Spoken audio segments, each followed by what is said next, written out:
అందరికీ నమస్కారం ఫ్రెండ్స్. ఉద్యోగ పెన్షనర్లకు మరొక శుభవార్త అయితే వచ్చేసింది. ఇవైతే కనుక మార్చుకోవచ్చు అని చెప్తున్నారు. సో దానికి సంబంధించిన కంప్లీట్ డీటెయిల్స్ తెలుసుకుందాము. వీడియో పూర్తిగా చూడండి. అలాగే తప్పకుండా లైక్ చేయండి. మరిన్ని అప్డేట్స్ కోసం ఛానల్ని సబ్స్క్రైబ్ చేసుకోండి. చాలామంది వీడియోస్ చూస్తున్నారు కానీ సబ్స్క్రైబ్ చేసుకోవడం లేదు. తప్పకుండా సబ్స్క్రైబ్ చేసుకోండి. ప్రభుత్వం నుంచి వచ్చే ముఖ్యమైన అప్డేట్స్ అన్ని మన ఛానల్ ద్వారా మీకు తెలియజేయడం జరుగుతుంది. వివరాల్లోకి వెళ్ళిపోదాం.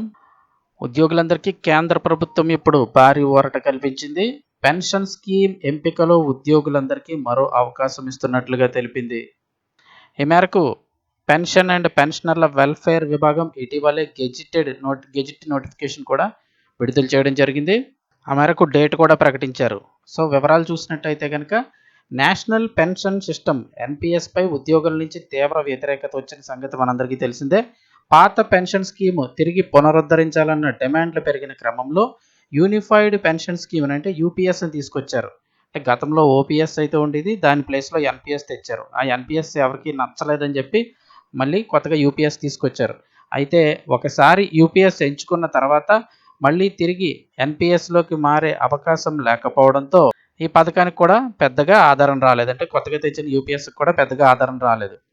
సో ఇప్పుడు ఈ నేపథ్యంలో కేంద్ర ప్రభుత్వం ఉద్యోగులందరికీ కూడా ఊరట కల్పించింది.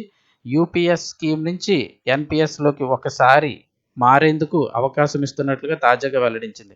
ఇందుకోసం సెప్టెంబర్ 30వ తారీఖు 2025 వరకు అవకాశం కల్పించింది. ఒకవేళ ఇప్పటికే యూపీఎస్ స్కీమ్ ఎంచుకున్న వారు ఎవరైనా ఉన్నట్టయితే కనుక తాము తిరిగి ఎన్పిఎస్లోకి వెళ్ళాలనుకుంటే, అంటే నేషనల్ పెన్షన్ సిస్టంలోకి వెళ్ళాలి అనుకున్నట్లయితే కనుక ఖచ్చితంగా వెళ్ళొచ్చు. ఇది మంచి అవకాశం కింద చెప్తున్నారు. ఈ నెల 30వ తారీఖు వరకు సమయం ఉంది. ఇక యూపీఎస్లో ఉన్న అర్హులైన ఉద్యోగులు ఒకసారి ఎన్పిఎస్లోకి మారవచ్చు. అయితే తిరిగి మళ్ళీ యూపీఎస్లోకి వచ్చేందుకు వీలుండదు. అంటే ఒకసారి యూపీఎస్ నుంచి ఎన్పిఎస్ సిస్టంలోకి వెళ్ళిన తర్వాత పెన్షన్ సిస్టమ్ మళ్ళీ తిరిగి ఇక యూపీఎస్లోకి రాలేరు. ఇక పదవి విరమణకి ఏడాది ముందు లేదా వీఆర్ఎస్ తీసుకునే మూడు నెలల ముందు కూడా ఈ మార్పు ఉండాల్సి ఉంటుంది. అయితే ఉద్యోగం నుంచి తొలగించడం, క్రమశిక్షణ చర్యలు తీసుకోవడం, డిస్మిస్ కావడం వంటి సందర్భాల్లో ఈ పెన్షన్ స్కీమ్ మార్చుకునేందుకు అయితే అవకాశం ఉండదు. ఇక యూపీఎస్లో ఉండి ఇచ్చిన గడువులోపు ఎలాంటి ఆప్షన్ ఎంచుకోకపోతే వారు ఇక యూపీఎస్లోనే కొనసాగుతారు.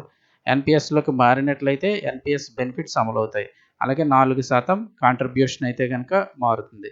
ఇక 2024 ఆగస్టు 24వ తేదీన కేంద్ర మంత్రివర్గం యూనిఫైడ్ పెన్షన్ స్కీమ్కి అయితే కనుక ఆమోదం తెలిపింది. డిపార్ట్మెంట్ ఆఫ్ ఫైనాన్షియల్ సర్వీసెస్ జనవరి 24, 2025 నుంచి దీన్ని నోటిఫై చేయడం జరిగింది.